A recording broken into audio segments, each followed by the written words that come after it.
Anaka tug'anlar. Ananты жылып келатат да буларчы. Кыргызстан бийлиги ички саясат менен алек болуп турганда Баткенде кайрадан кооптуу абал жаралып, Максат айылындагы кыргыз жерине тажик тарап бетондон дубал тургузуп, окоп казып жатат деген маалымат кечээ тарады. Эки тараптуу сүйлөшүүлөрдүн натыйжасында Лейлек районунун Катта-Туз участкасындагы кыргыз-тажик чек арасында тажик чек арачылары казган окоп жана Лейлек районунун Максат айылына жакын курулуп жаткан тосмонун курулушу токтотулуп, казылган жер кайрадан толтурулду. Ал ортодо Баткен районунун Көк Таш айылындагы головной суу бөлүштүрүү жайын оңдоп түзөө жана ага тийиштүү тетиктерди сатып алуу үчүн бөлүнгөн акчаны кымырган кызматкерлер аныкталды. Бул тууралуу башкы прокуратурадан билдиришти. 28-29-30 апрелдеги жаңжалда 36 кыргызстандыктын өмүрүн алган чек ара чырынын келип чыгышы дал ушул головнойдо тутанганы эсиңизде болсо керек. Суу чарба башкармалыктын жооптуу кызматкерлери жумуш аткаруучуларга мыйзамсыз түрдө 1,657,851 сом которуп салган. Алар мамлекеттик сатып алуулардын талаптарын бузуп, өз кезегинде аталган объектинин оңдоп түзөө иштерин аткарышкан эмес.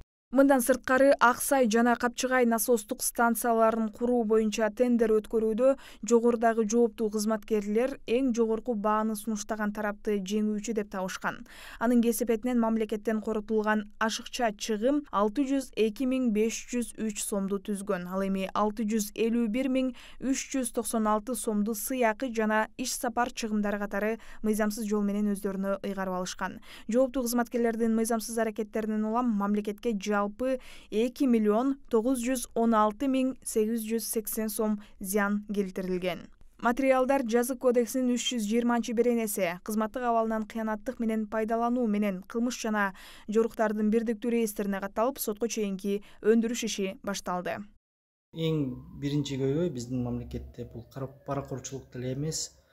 Анткени паракорчулук бул натыйжа болуп атат да. Эң негизги себеп жана эң негизги көйгөй бизде бул сабатсыздык болуп атат. Анткени мамлекеттик башкарууда биз көрүп атабыз, кадр маселеси толугу менен чечилбей атат. Кардиналдуу кескин түрдө реформаларды жасаш үчүн эң биринчи ошол кесипкөй,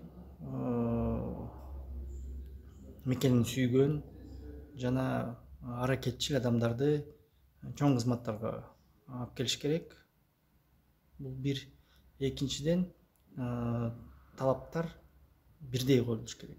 Белгилей кетсек, Баткен районунун Аксай айыл аймагындагы головной суу бөлүштүрүүчү жайы стратегиялык аймак, ал Ички иштер министрлигинин атайын кайтаруусунда турат. Головной тилкесинде тажик тарап 28 апрелде электр мамыларына видео камераларды орното баштап, кыргыз-тажик чек арасындагы куралдуу жаңжал дал ушул жерде тутанган. Мезгил менен чек ара маселеси көтөрүлүп, коңшу тараптан күтүлбөгөн аракеттерге күбө болуп жатабыз. Жергиликтүү элдин тынч жашоосу жана мамлекеттин бүтүндүгү үчүн бул маселе качан толук чечилет? Дагы ушундай адам өлүмү менен коштоло турган жагдайлар болуп кетпеш үчүн дагы канча убакыт керек? Анткени 4 ай убакыт өтпөдү андан бери. Сүйлөшүүлөр жүрүп атат, бирок эч кандай жыйынтыкка алып келген жок азыркы күндө. Же бул бир өлкөнүн экинчи өлкөгө карата өзүнүн үстөмдүгүн көрсөтүү аракетиби? Ошол эки өлкөнүн жетекчилиги макулдукка келип, мындай өздөрүнүн мындай саясий эркин көрсөткөндөн кийин ошону тездетип өздөрүнүн көңүл чордонуна алса жакшы болмок.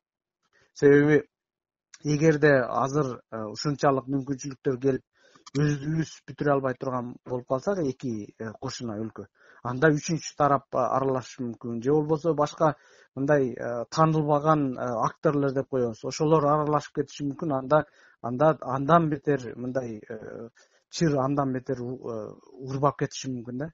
Ошол үчүн мына өлкөнүн жетекчилеринин жоопкерчилиги аябай жогору бул жерде деп ойлойм.